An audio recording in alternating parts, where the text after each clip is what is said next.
Welcome to Not Milk Never Milk. Subscribe if you're lactose intolerant. In this video, I will explain how to charge your Maserati Ghibli battery. First, you'll need to locate the battery, which is conveniently situated in the trunk of your vehicle. It's important to use a suitable battery charger, ideally a trickle charger or a battery maintainer, to ensure a safe and effective charge. Always confirm your charger is designed for a 12-volt automotive system before connecting it.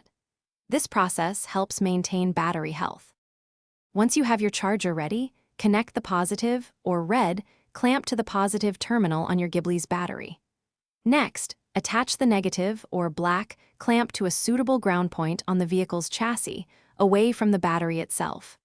This method helps prevent sparks near the battery. Double-check all connections to ensure they are secure before proceeding to the next step. With the clamps securely attached, plug your battery charger into a standard electrical outlet.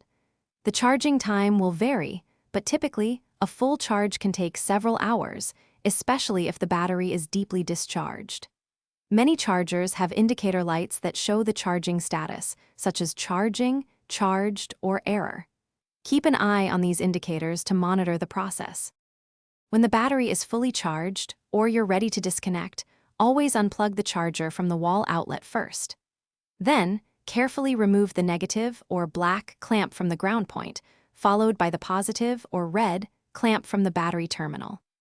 Regular use of a battery maintainer, especially if your Ghibli is stored for periods, can significantly extend your battery's lifespan and ensure reliable starts.